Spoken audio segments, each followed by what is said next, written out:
So let's move on to the actual studying bit, right? So the actual studying routine, the methodology, the technique to be able to learn effectively, right? So we're going to go over the tools necessary for good learning. Now, I'm going to start with the textbook because really nothing beats your textbook. Really, it's still the best resource around for you to learn from. Right? And I really can't emphasize this enough, that it's really much better than all of those additional notes that you've got from your tutors, from your from all those academies that you're going to, and all that additional assistance that you're getting. That textbook is really much more comprehensive and is still far better than any of those resources that you have, right? And I would like to emphasize that it's really important for you to lay down your foundation well, right? So for example, if you're building a really nice building, there really is no use of you getting all of those beautiful wallpapers if your foundation is weak and crumbling. Right? So make sure you've got a solid foundation, and that can only come through solid pieces of work, right? They can't come from abridgments and notes and shorthands and short notes, right? Shortcuts don't really lead to any form of good solid foundations, right? So skip all of that, start with a good foundation. Go through your textbook and try and allocate special time for that daily, right? So when you read your textbook, there's a way of going through all of that content, right? So that content is special content because it's been written by experts. It's not just teachers or just educators. They're really subject experts in their fields, right? So they're professors or university qualified people that are writing all of that material, and it's been cross-checked and again cross-checked for any errors, and it's really been perfected. So that is the place to go to if you want to be thorough, right? So that's the place where you start. All notes and everything will come, but it'll come later, right? The best notes for you to use are your own notes, right? So when you study some material, make use of those margins on the left and right hand side, right? So highlight the important bits as you go along, underline all the things that you need to know, and rewrite the key points on the margins on the left and right hand side. You could use the Cornell style of note taking because it happens to be helpful. It's really devised well. You could make use of Cornell notes as well, right? So just download a sheet or make a sheet of your own. So utilize those empty spaces and then move on to using all the other resources. So, and then you assimilate the core knowledge, the knowledge that you're able to gather from the textbook, you assimilate that with all the other knowledge that is coming your way. So you take all the knowledge that's coming from your teachers, from your friends, from all the online resources that you're going to go through, all the other books that you're going to read, all the reference guides and whatnot. So you go through all of that and you assimilate all of that knowledge, you juice it out onto one place. Right? So when you start revising for your exams, you basically want everything in one place.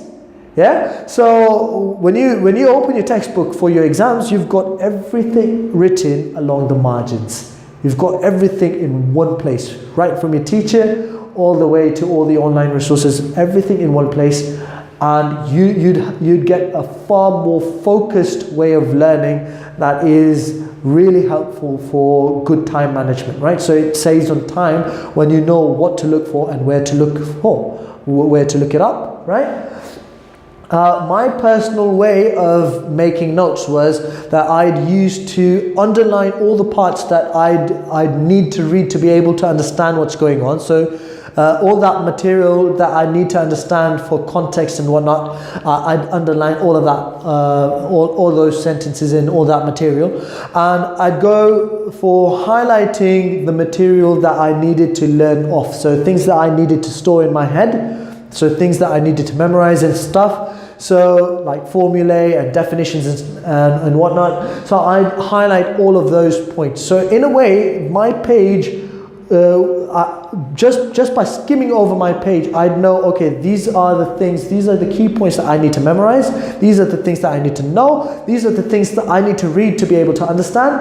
And here are the key points that are missing on this page. So everything on one page, one place for all. Apart from your textbook, some good resource material can be obtained from places like the Student Room. This is an online forum. It's a free forum. It's a website that you could visit on the internet. You could go through the CGP books because they have this knack of using the keywords found in mark schemes, in exam mark schemes. They use those keywords to explain the content they're trying to teach, right? So they have a knack of doing that. So it's a really good place to learn from because they've got all the typical questions answered in one place. You could download material, notes, and past exam papers from Extreme Papers, Papa Cambridge, and there's so many different websites where you could access material for different boards from, right? So it doesn't really matter whether you're studying for the Cambridge system, or you're studying for the Edexcel system, or you might be studying for any other system for all that matters. So there are many places you could visit there. The Let's book is a really good reference guide. I personally studied chemistry from the Let's revision guide, and I was able to score 118 out of 120 in my A-levels, right? And I got a distinction, a medal, and a certificate from the board from that, for that. So the reason it's such a great resource is because this is one book that seems to cover around 5 or 6 other boards, right? So this is one place where it's covering the Edexcel system, the AQA system, the OCR system, and whatever. They've got so many boards being covered. So if one of the boards seems to neglect a topic a little, the other boards require it in detail, right? So because of this requirement, Let has covered all of the material in really great detail. So if you want to learn things really well, this is a really good resource as well. So once you've got the essentials laid out, so you've got the basic core material laid out, I'm going to move on to some techniques that you could employ to make sure that that effort is fruitful, right? The last thing you want is you spending a whole lot of time and you not getting those grades that you ardently want, right? So you start, I'm going to start off with summaries and bullet points, right? And the reason for that is that bullet points help us, or summaries and bullet points make it easier for us to remember things, right?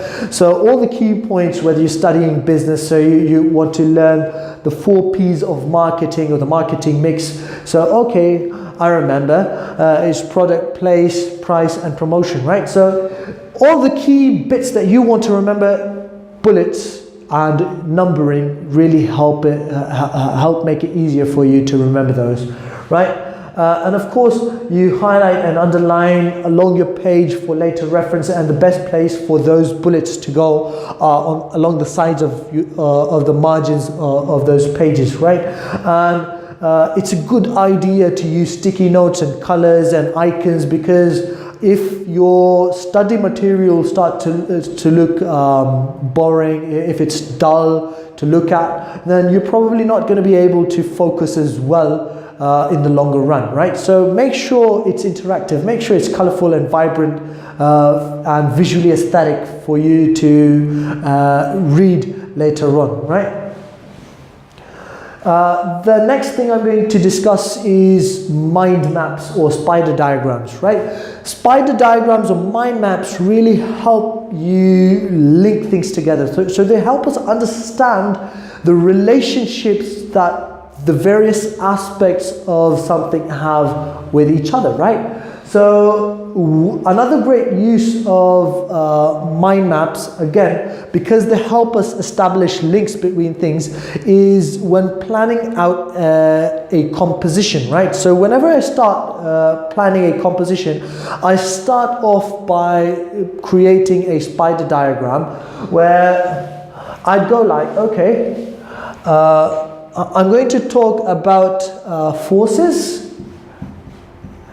And within forces, I need to discuss the work done. I need to discuss bending out of shape or deformation. I need to discuss acceleration due to that force. So Newton's second law, F is equal to ma, for example. And I know that that force is equal to a resultant force, right? Resultant force. And I can even start numbering the parts that I want to deal with first. So for example, I'll talk about Newton's second law first in my paragraph, so I'll just label it 1, whoops, so I'll just label it with a 1, then I'll move on to talk about the resultant force, then I'll talk about deformation. Okay, deformation is related to Hooke's law. So when I've got everything on a big chart, it really helps me gather all of that information in one place. It helps me link all the various bits together. I could have done that with energy as well. So I could have related energy to sources of energy. I could have talked about the renewable or non-renewable source of energy. I could have talked about transducers. I could have talked about the various types of energy. And I could have talked about the conversion of different types of energy. For example, gravitational potential energy and how it's related to the kinetic energy, for example, right? So spider diagrams or mind maps really help us understand the relationships and links between things. They help us build, establish links between material. So I would personally recommend you to make spider diagrams before you start any sort of composition, so you know what you're going to talk about in what paragraph, and really it helps you create that flow that is much needed when you're composing a good piece of work. Right? And likewise for other things as well, you could use that to understand things better, right? Some good softwares for that are Mindly and Spicy Notes, though I think Spicy Notes doesn't take new subscriptions anymore.